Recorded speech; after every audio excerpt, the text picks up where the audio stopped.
All right, here we go. Rasha part 2. Oh yeah, look at the lighting's better here. We're in my playroom that is exceptionally messy. I think I painted that picture, but I haven't finished it yet. Can't remember what I was going to put in the middle. There you go. All right, Rasha part 2. For a while, oh, hold on. Resting the phone on this giraffe of journal or Kate's. For a while, Rasha stopped eating. Oh, for a while she stopped eating, she would lie on her bed, sometimes for 2 or 3 days, continuously, finally lugging herself out of bed one day when the cell door opened so she could join the others to eat. I totally didn't read that right. Okay. For a while she stopped eating. She would lie on her bed sometimes for 2 or 3 days continuously, lugging herself out of bed one day when the cell door opened so she could join the others and eat. Like lab rats, she thought. She slowly snapped out of her depression, but she couldn't stop feeling angry. She tried to transform her anger into a life lesson, to believe that God was trying to show her the nature of her humanity. I don't believe in these God lesson things, just so you know.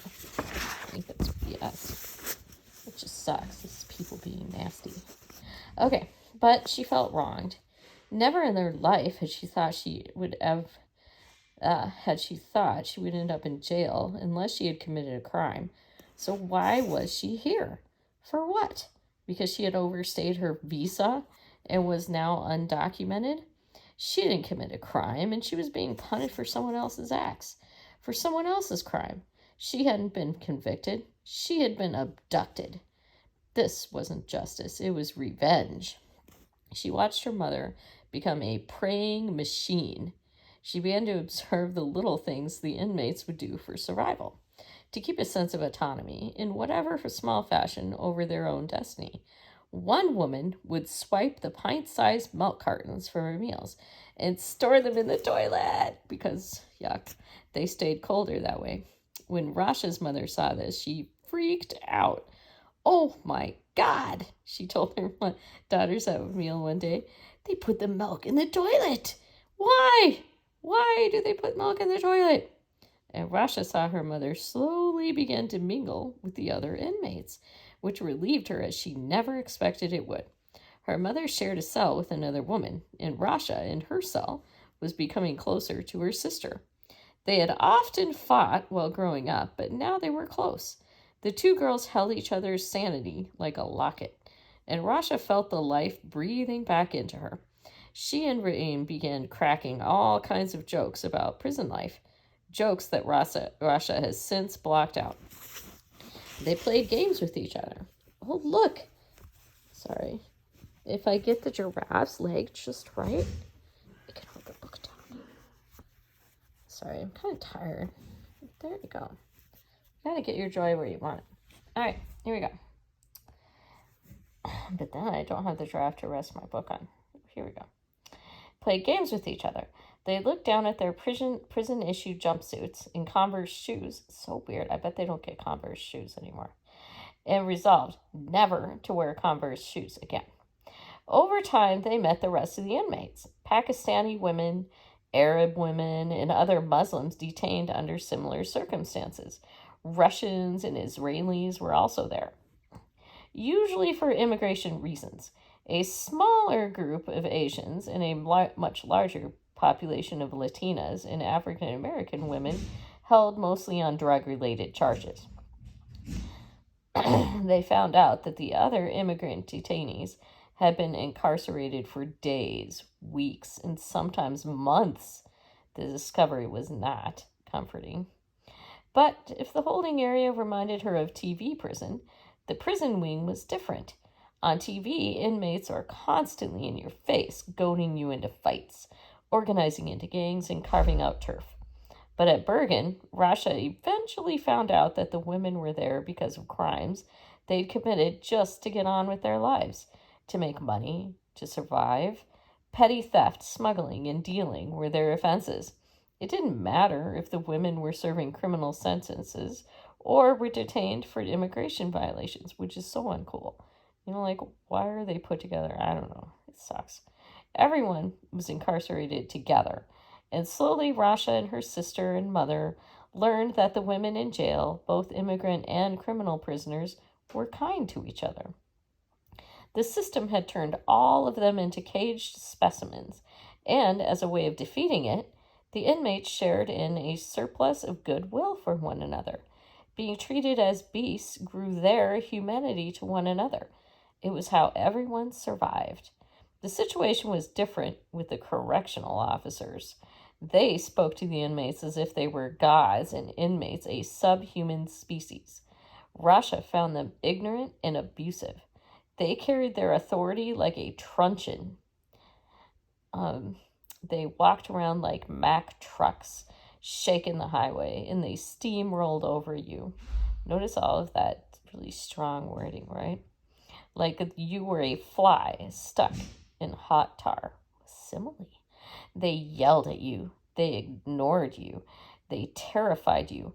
Here, the gods were beasts. So see up above it says, the prisoners were treated as beasts, but they were growing as humans, whereas the prison guards were like beasts. All right. Gary, oh my gosh, look at my hand. I look old. Oh, sorry. Distracted there. Gabby was confused. Rasha, remember that's her friend, had just disappeared. They had made plans a couple of days ago to hang out after school, but Rasha never showed up. Gabby called her cell phone, but Rasha wasn't picking up. She called Nikki, and Nikki said the same thing had happened to her. They both called her house, and no one answered there either. They began worrying. Where is Rasha? Where is her family?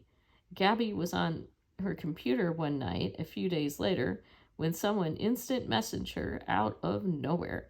Are you Gabby? The message read. Come on, Giraffe. Can't you help out here?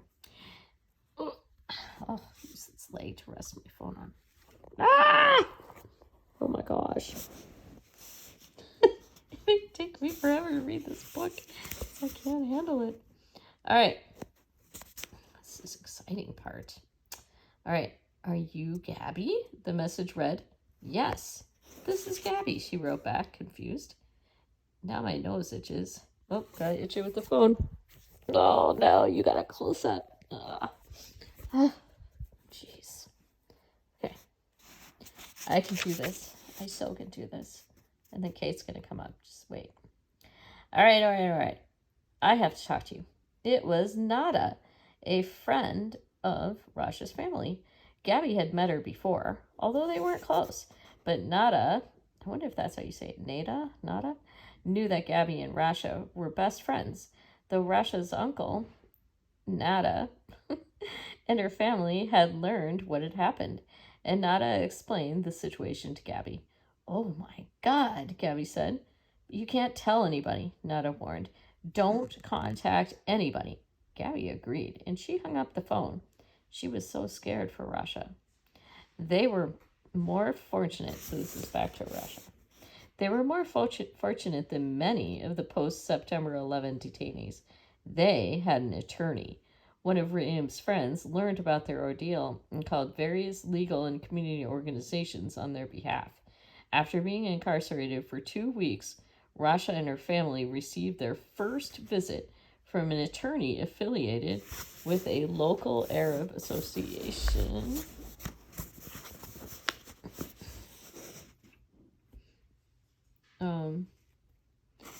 Later, a well-known civil rights attorney took up their case, and one of his associates would visit them regularly and update them on progress.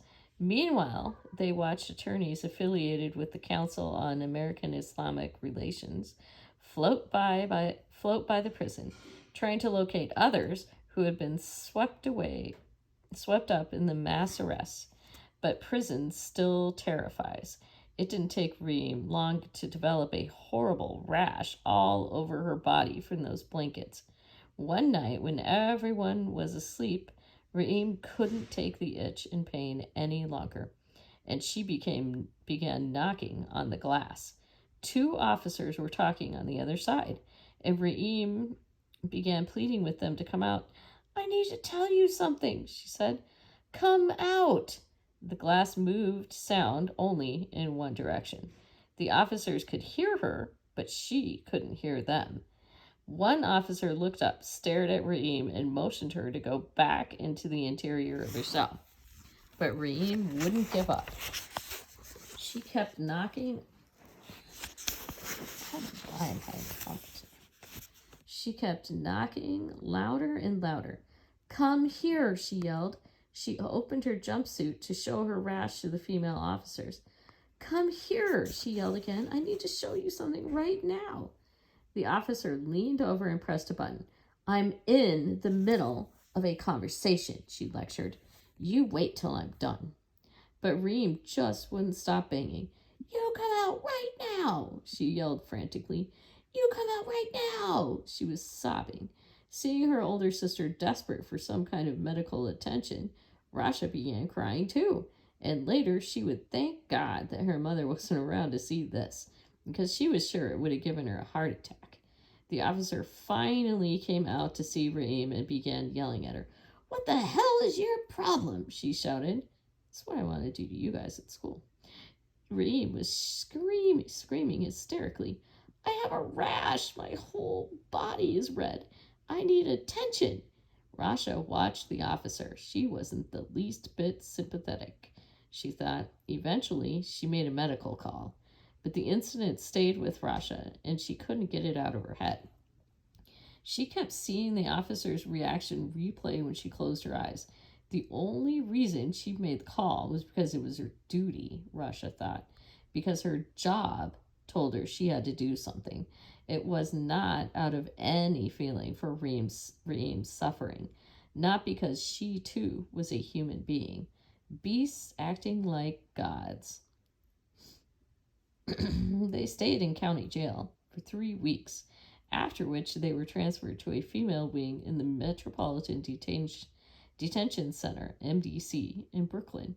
This is a federal prison on the outskirts of Sunset Park, a working-class neighborhood of barren warehouses, low-rent townhouses, desperately few trees, and crowded immigrant families.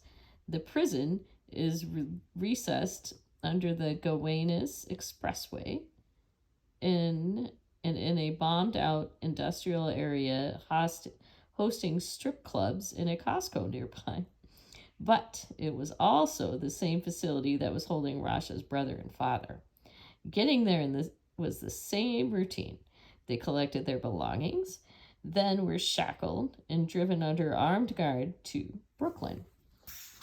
There, look at that giraffe. You're not doing anything to help me. Rotten thing. Have a role to play here and you're not being lazy. Okay. There, they were again. Oh, probably strip search, right? I'm just waiting for that part. They were again let out of the Bureau of Prisons van, given jumpsuits, photographed, and searched. But compared to Bergen, MDC was a step upward. The female wing was much cleaner than the New Jersey jail and arranged more like dormitory living than lab rat cages. The women were assigned to a huge room with bunk beds and lockers. The wing had a simple common kitchen, and its architecture facilitated much more opportunity to commune with others. Maybe life was getting better.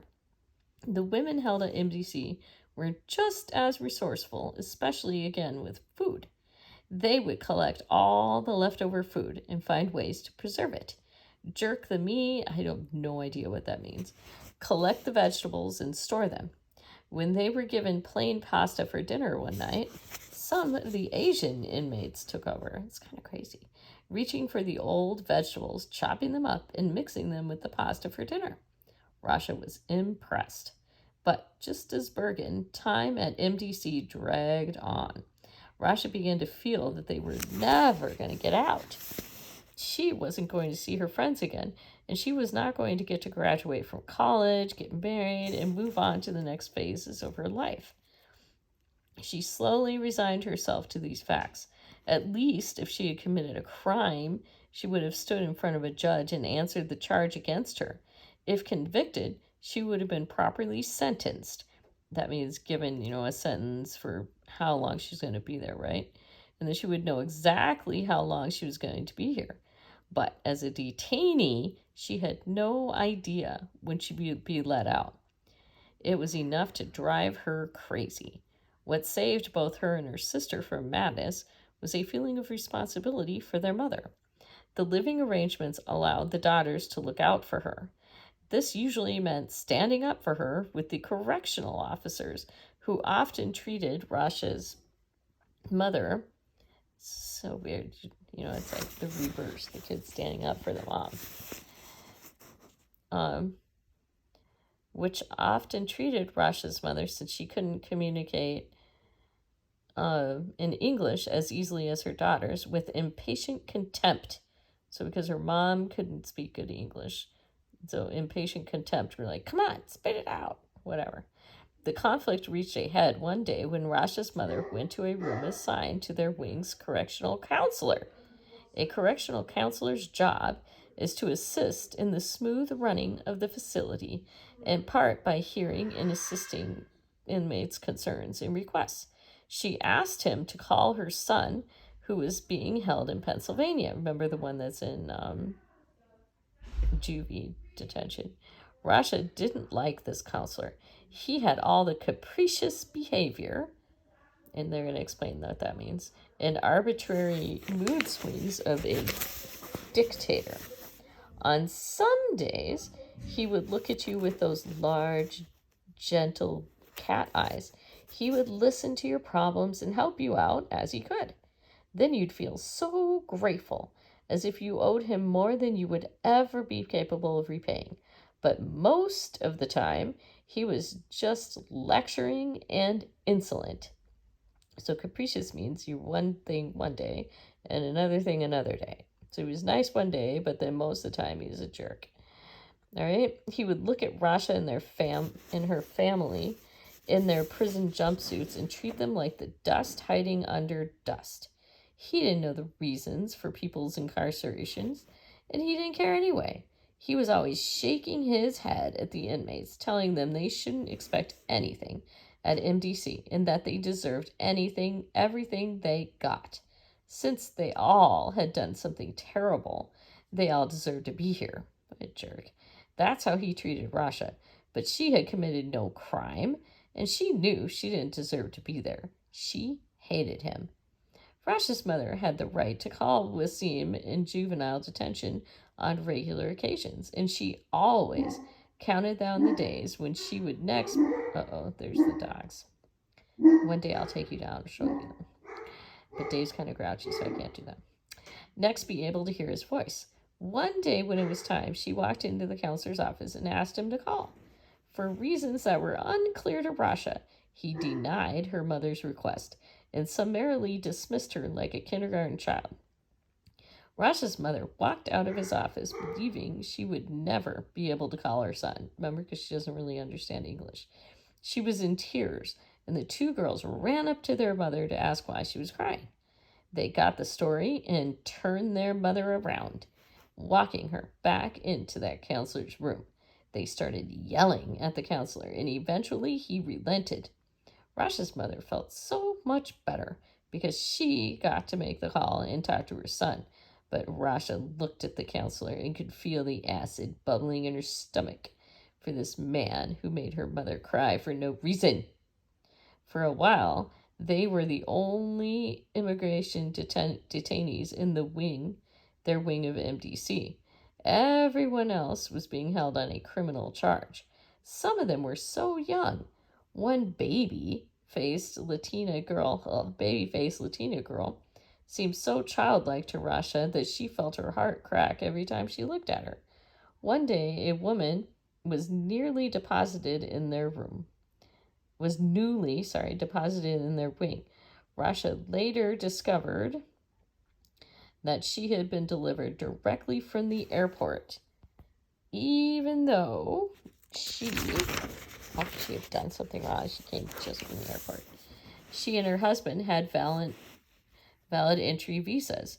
The prison authorities had taken her belongings and outfitted her in a standard issue jumpsuit, and the lady walked in looking like she was already dead, holding a towel wrapped around her head as an impromptu hijab, her hand clasping it tightly under her chin. Rasha's mother spotted her. "I think she's Muslim," she whispered to Rasha before going over to the woman. She started to speak to her in English, but received only a blank stare.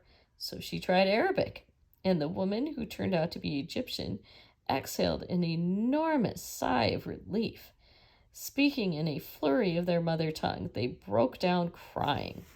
Rasha's mother also befriended another woman, Dora. That doesn't sound like it. Well, anyway, Dora. Reminds me of Dora the Explorer. What can I do? A middle-aged Nigerian woman. Now, you know Nigeria is in Africa. She was tall and round and spoke a lilting West African English. When she talked, it was as if the words were bouncing like a stone skipping over the water. She had half a dozen kids in Nigeria and was now stuck on MDC on drug charges. She was also a born-again Christian, and she had a mission to heal the whole jail and save everyone's soul. She would move from person to person and channel God's graces to them all. She did it with sweetness and conviction, though, that you couldn't help but be bowled over by her. She had a lot of faith. Rasha's mother liked that about her, and Dora was eventually very helpful.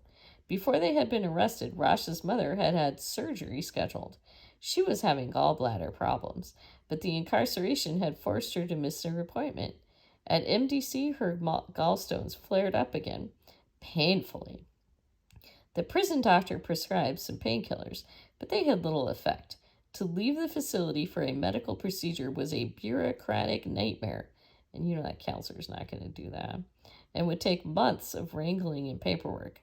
Rasha's mother intensified her own prayers in an effort to help ease her own suffering. For 3 nights, Dora would visit her. She would come with a cup of water. "I've prayed over this water. Drink it," she would say. Rasha wondered what her mother would do. But in prison, or in any desperate moment in your life, you're going to hang on to anything, she realized. Her mother drank the water, and Dora then gave some to her and her sister. They all drank the water, and for whatever unknown reason, the pain subsided. Everyone loved Dora. Wow. Another day, a group of women, including the 3 of them, were sitting around the bottom bunk of one of the beds talking. Suddenly, Rasha heard sounds from the lockers behind the beds. Weird noises. An amorous racket being exchanged between 2 of the inmates. She turned to her sister, and they realized in a silent look between them what was going on. Their mother was talking to another woman, and they tried to get her attention to distract her so she wouldn't hear the same thing they did. It would have been altogether too awkward, Rasha thought. "Come on, it's time to go," Rasha said to her mom. They moved away to another part of the room, saving their mother, they thought, from the shock of prison sexuality. Later, when they were without their mother, they laughed about the whole matter. And then, after about a month at MDC, Rasha received her first piece of mail from Gabby, who had found out from Nada that Rasha had been transferred to MDC and that she could now receive mail. I don't know why they wouldn't be able to do it in the regular jail, but there you go. Rasha couldn't believe it. She said it was like Christmas when the mail came. She read Gabby's letter over 100 times, even though she knew it by heart after 17 readings. Gabby sent more letters along with pictures of them when they were in high school. Rasha would cry, looking at the pictures. "Damn, what is she trying to do to me? What is she doing to me?" she would think. But it was nice, and she made sure to save each letter like the treasure it was. Rasha, who still has the letters, told me that they gave her a feeling that I'm being remembered, she added. You can imagine, well, no, you probably can't imagine, but it was a feeling that somebody knows I'm here. As quickly as they were taken, they were released. It happened in the first days of May. One morning, Rasha heard her name called by one of the correctional officers, then her mother's, and then her sister's. They were told to collect their belongings because they were free to go. Skeptical but hopeful, Rasha gathered her letters. Once she walked through the middle gate of the women's section with her mother and sister and saw her father and brother waiting for them, she thought, oh my God, it really is Santa coming on his sleigh. Oh no, it's not Santa. It's true. Sorry. We're finally out.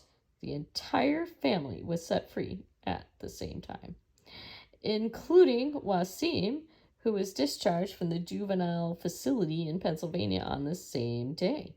An immigration official was present at their release. He handed Rasha's father some details about an upcoming trial date and the name of their immigration judge. He also looked over their file and remarked, you have grounds for a residency petition here. No one knew how to balance gratitude with resentment. It's a crap. Like, you could be residents. Anyway, so here's the deal. If you come here on a tourist visa and you stay too long, you are technically breaking the law. But I thought they said something. They got some adjustment or something. I don't really get it. All right. An officer was dispatched to accompany Rasha's father as he drove to Pennsylvania to retrieve Wasim. Meanwhile, Rasha's uncle arrived at the facility to take them home. They walked out of prison, and as soon as they were beyond MTC, Rasha fell to the ground and kissed the pavement. She looked up. She hadn't seen sky for almost 3 months. It was the same sky. It looked glorious and familiar. They entered their own house like strangers, which was creepy. Everything was just as they had left it, except that the food in the fridge had turned moldy and dust had snowed over the furniture. It's kind of cool. Dust snowing. Ooh, sorry. Her uncle had also brought her 2 youngest brothers with him, along with some groceries, and when her father arrived a few hours later with Wasim, the family was quietly reunited. Rasha felt numb and dislocated. It was hard to believe that the nightmare was over. She watched Munir disappear downstairs and heard him calling his friends, and then she too began plotting about how she would surprise Gabby and Nikki and the rest of her friends with the news that she was free. She was free. Surprising them became the only thing to look forward to at that moment. She didn't want to think about the past. She found that she could think only in one direction, to the future. The family had a quiet night. Rasha's mother went to the kitchen and cooked a simple meal. They ate dinner together, and over the meal, Rasha and her siblings exchanged a few stories about their experiences. Her parents were mostly quiet, and then everybody went to bed early. So remember, the brothers had all been in different places. So the next morning, Gabby ran into some of Munir's friends on her way to college, and they told her that Rasha's family was finally home. You're lying, she told him. Rasha didn't go and call anybody because she's being sneaky devil. You're lying. No, it's true. Munir called us yesterday, they explained, and Gabby turned hopeful and then totally excited by the news. She pulled out her phone and called Nikki. Uh-oh, it's Kate. You just made me almost drop the phone. Oh, my goodness. All right. Rasha's back, she screamed into her cell. And Nikki, who was going up the escalator at her Manhattan college when she heard Gabby's news, couldn't believe it either. She froze at the top of the stairs, and the people behind her bumped into her like groceries on a faulty checkout belt. They began yelling at her to move out of the way, while she stood absolutely still, absorbing what she just heard. Gabby hung up the phone, but was so overwhelmed with anticipation of seeing Rasha that she couldn't wait for Nikki. She blew off her first class and beelined for the house, but then it struck her. I can't go empty-handed. She made a pit stop at a corner store and quickly scanned around for a gift. Outside the front door of the store was a potted plant for sale. She grabbed it and, trucking the plant in her arms, hustled her way to Rasha's house. The sound of the doorbell was bizarre to Rasha. Who the hell is that at 10 a.m., she thought. In her pajamas, Rasha opened the door, and standing there behind a pot of full leaves and flowers was Gabby. She was already crying hysterically, and as soon as she saw Gabby, Rasha burst into tears. Oh, man, Rasha stomped her foot. The surprise is ruined. I wanted to surprise you. They hugged forever. I'm sorry, Gabby said, sniffing between her tears. I didn't call first. I'm sorry. Get in here, Rasha reprimanded, but the two girls stayed where they were. They just couldn't stop hugging each other and crying. What's that called when you're... It's something they hugged forever. For some reason, I can't think of what that is. Extra... It's one of those figurative language things. All right. Oh, hyperbole. There we go. Rasha's parents sold the house. They were behind in the payments, and Rasha's mother was convinced that the place was cursed anyway. Rasha also had to deal with a row of F's on her transcript. Having disappeared from the world for 3 months, she naturally failed all her classes. She went to speak to her dean and calmly explained her situation. This one reminds me too. People are so irritating. He listened sympathetically and said he was very sorry for what had happened to her, but then asked her if she could provide some documentation to prove what she just told him. What kind of sick person would tell you that she spent 3 months in jail to get excused from her grades, she asked. You'd be surprised, he said. Rasha learned that her sister's classmates had organized around the family's case. Over 200 people from the school had signed a petition on her behalf, and the president of the university wrote a letter to the INS supporting the family. Right after her release, Rasha felt freer than she ever had in her life. Normal things, like hanging out in Times Square or riding the subway, had never been so exciting to her. But everywhere around her was the constant spit of all the 9/11 talk. She bit her tongue repeatedly, and the anger inside her would boil. She now had her own analysis about the way the country is run, and she had proof about the way people are treated. She wanted to scream at people. You don't know what you're talking about unless you've been in a situation like the one I've been in. But she didn't say anything. She knew that it was a contradiction, but she felt both stronger and totally drained simultaneously. She thought she had aged 10 years in her 3 months. Her family never really addressed the trauma they had undergone, so that's bad. So they didn't talk about it. They just pretended it never happened. No one spoke openly about it, and Munir in particular seemed deeply injured. Neither he nor their father told the women very much about MDC's male wing, where later the government's own internal auditor would expose violent abuses that some of the post-September 11th detainees endured.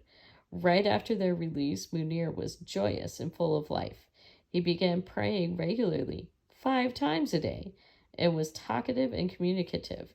That lasted for about a month, and then he began retreating into silence.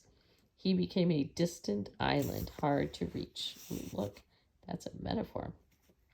Her mother continued to pray, and her father quit smoking, only to start up again after a bit. So it's like they came back and they were really happy to be out, right? And so, but then it got over. Rasha felt so close to and so distant from her family all the time. The closeness came from having emerged on the other side of such an experience. The distance was the inability of anybody to confront it. Only her sister sought outside help by going to a therapist for a while. Rasha put her energy into her future. She started thinking about all the lawyers and activists who would help them, and she realized that she had to do something to help others in similar situations. Her interest in international relations and human rights grew, and eventually Rasha interned with a United Nations affiliated organization on Middle East peace. She was also nominated by her university to be a delegate scholar at an international conference on diplomacy.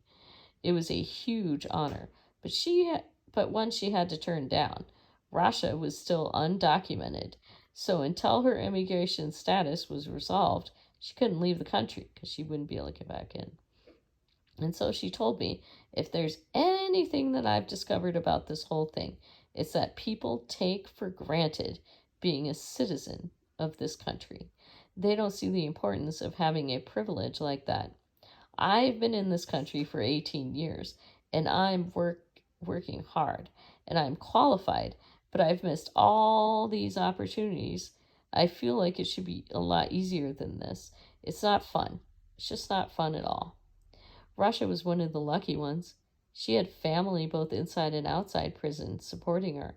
She may have disappeared from her friends for a while, but she hadn't dropped off the face of the earth. The family had an attorney, friends, and relatives, and a growing chorus of advocates demanding their release. So that's how they got out, right? Whereas other people don't have that. That wasn't the case with most of the post-September 11th detainees. Hundreds were arbitrarily arrested in the first months after the terrorist attacks. One man, a Palestinian legal permanent resident, was stopped for driving 4 miles over the speed limit in North Carolina. He then spent 4 months in jail.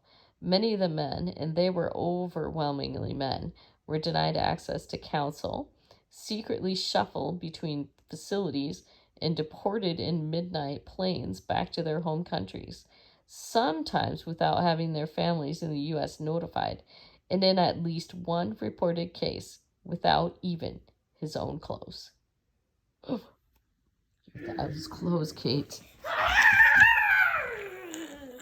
Apparently, that's probably how he felt. I hope they gave him something. That's a little scary. Oh my goodness. Trash. Caver let me down. All right. That just scared me without his own clothes. Oofed. Human rights organizations watched with horror as the situation unfolded and then took action. Around the same time that Rasha was freed, in May 2002, Amnesty International released a report that charged the U.S. government with violating certain basic rights guaranteed under international law. These included the right to humane treatment, as well as rights which are essential to protection from arbitrary detention. That means just randomly picking up people for no reason. As well as rights which are essential to protection from arbitrary detention, such as the such as the right of anyone deprived of their liberty to be informed of the reasons for the detention, but they didn't have the reasons, so they couldn't tell you why. To be able to challenge the lawfulness of the detention, to have prompt access to and assistance from a lawyer, and to the presumption of innocence. By 2003, the Office of the Inspector General of the Justice Department completed its own investigation, and in a report of more than 200 pages, reiterated many of the concerns held by Amnesty International. The OIG recommended, among other things, that the FBI should adopt more objective criteria in future cases involving mass arrests. Religion and ethnicity, in other words, should not be sufficient grounds for incarceration. The OIG also recommended that future arrests might require some level of evidence linking the alien to the crime or in issues in question. A bold proposal indeed, because they just were picking up people. The OIG's report, a supplementary one came later, also corroborated recurring allegations of abuse, particularly of male detainees at MDC. Oh, but that was the one that was supposed to be better for them. The ladies got better, but apparently not for the men. September 11 detainees the OIG found were slammed, bounced, and pressed against the walls of the prison, even though they were compliant. This often happened in the Sally Port that had taped to its wall a bloody t-shirt embossed with a U.S. flag and the words, "These colors don't run." Twisting a detainee's arm behind his back was routine, as was pulling back his thumbs, nasty, and bending his wrist forward toward his arms. A man, by their restraints and purpose, a practice common enough to be known as goosenecking. Guards yanked men by their restraints and purposely tripped them by stepping on their chains as they walked. Detainees' meetings with their attorneys were videotaped, and the men were routinely and randomly strip searched in efforts to humiliate and punish them. If this sounds like a milder form of infamous actions performed by American military forces in Iraq, perhaps the resemblance is not merely coincidental. Sergeant Gary Pittman, a Marine convicted of brutalizing Iraqi prisoners, had been a guard at MDC, and he reportedly advised a fellow Marine that when dealing with Iraqi detainees, you have to establish who is in charge, also telling him that the Iraqi prisoners need to be treated the same way as prisoners in New York. Nice. Rasha wouldn't tell me if any physical abuse befell her eldest brother or father, just that they were mostly silent about their experiences after the family was reunited. But by the time they were detained, most of the first wave of people who were arrested had already been deported. We may never know how many were arrested. On November 5th, 2001, the Justice Department announced 1,182 arrested, then stopped providing a tally. So the government didn't even want to admit what they did.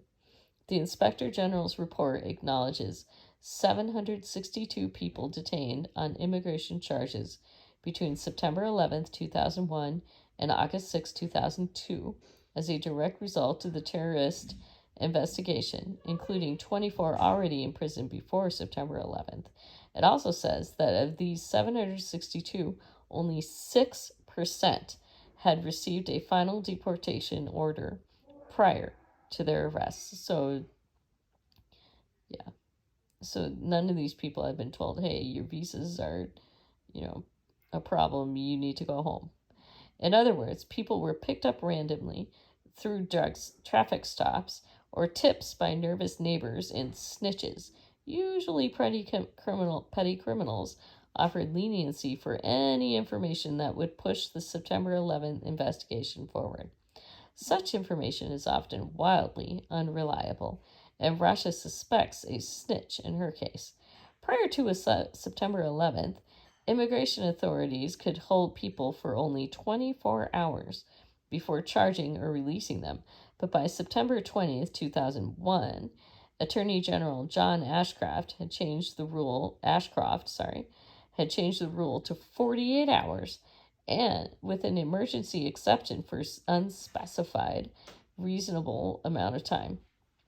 Most people detained didn't fight their deportations, which is not surprising considering the stories coming out of MDC.